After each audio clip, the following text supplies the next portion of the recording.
Si bien es cierto que las fuentes históricas son importantes, no pueden ser la única fuente de investigación. Siempre tiene que contrastarse con las evidencias materiales que de alguna manera yacen ocultas dentro de las obras de arte, ¿no? Y creo que parte del trabajo que hacemos es poner a hablar a esas obras, ¿no? Extraer información de ellas y tratar de entender qué es lo que nos están diciendo esos procesos técnicos y de materialidad. Y es de ver la obra de arte como documento, con una cantidad de información que solamente puede ser leída o interpretada con el uso de diferentes herramientas de diferentes disciplinas.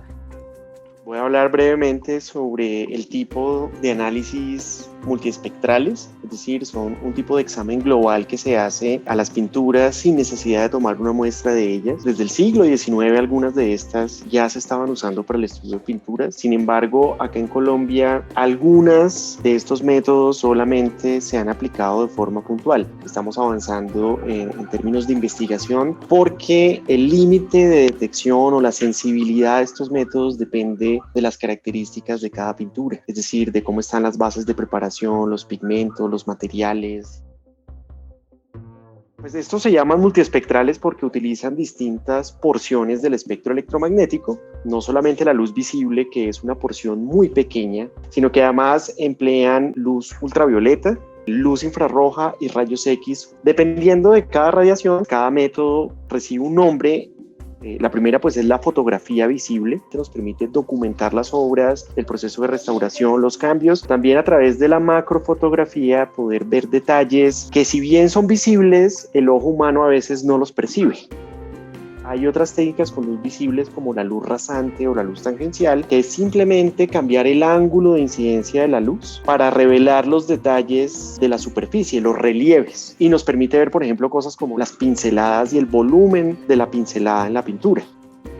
Hay otra técnica que se basa en el uso de la radiación ultravioleta, la fluorescencia de ultravioletas. Esta se basa en un principio en el que muchos materiales orgánicos, cuando son excitados con luz ultravioleta, producen luz visible que tiene unos colores particulares. Es muy interesante para observar cambios, sobre todo superficiales de las pinturas con luz visible. Vemos la imagen muy completa, pero al verla en fluorescencia sabemos qué partes de la imagen han sido intervenidas.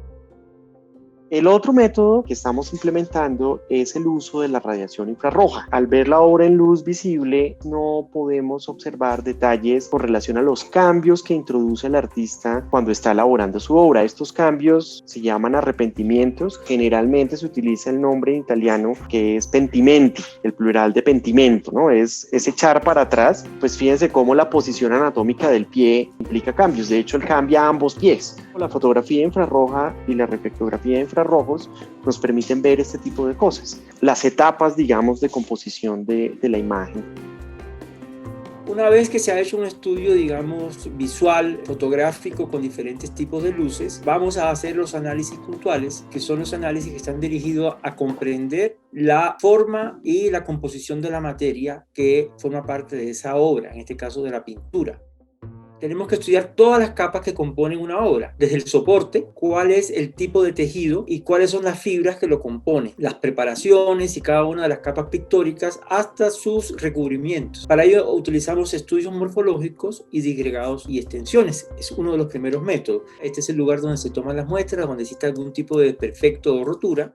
También existen dentro de los análisis puntuales los cortes estratigráficos y los análisis microquímicos y los análisis instrumentales. Estas técnicas nos permiten a nosotros determinar la presencia de proteínas, aceites. Para analizar la técnica pictórica, podemos en un corte conocer toda la estratigrafía, toda la historia. Posteriormente es sometido a un proceso de análisis en equipos más sofisticados como el microscopio electrónico de barrido, que analiza la composición elemental de esta estratigrafía. Esta distribución elemental es la que nos permite a nosotros determinar la composición de cada una de las capas y conocer un poco la historia de la obra. A veces hemos encontrado pinturas que tienen 7, 8, 9, hasta 10 capas. Es como la huella digital de la obra, como una huella que lo identifica. La importancia que tiene el abordaje que nosotros hacemos, empezamos a ver lo que el ojo humano no es capaz de ver con esas luces especiales, y después nosotros somos capaces de meternos dentro de la materia y escarbar y entender la historia con todas esas huellas que tiene.